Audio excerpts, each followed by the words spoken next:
authentic business, which is the idea that businesses that generate their profit through the pursuit of a profound and positive purpose are fundamentally better businesses than regular businesses, in that they do less damage, they have a positive impact on society, and they make more money. So they're absolutely for-profit businesses. These are not social enterprises, they're not charities, they're for-profit businesses, but they generate their profit as a byproduct of doing something that they believe in passionately, of solving some problem that they really truly care about. What you notice with these businesses when you investigate them is that they're actually, pound for pound, a lot more profitable than their conventional counterparts.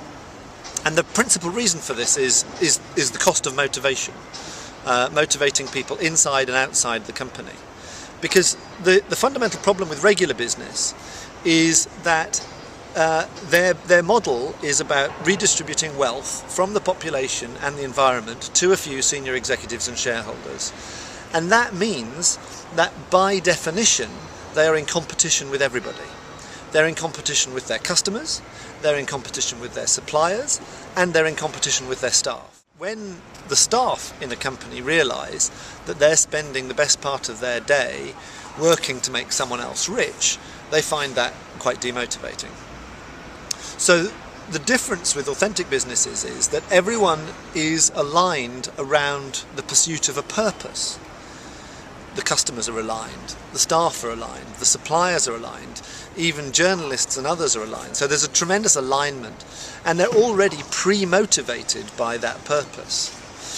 So the company doesn't need to spend money motivating them, doesn't need to spend nearly so much money motivating customers. When I did my original research, one of the companies I interviewed was Yo Valley, the dairy company, and at the time they had 6% of the UK yoghurt market and spent about £750,000 a year on marketing.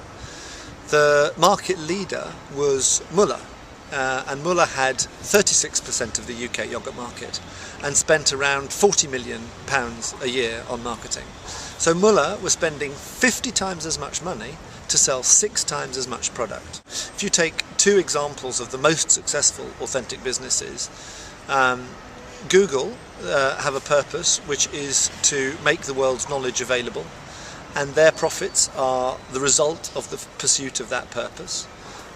They've made mistakes, just like anyone makes mistakes, but they are still, at their heart, they are still focused on that purpose.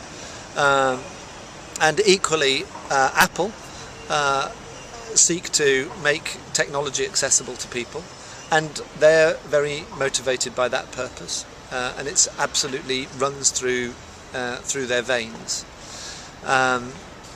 and so you can see that authentic businesses can be very big, very successful, very profitable, and actually any business can become authentic simply by finding out what its underlying purpose already is.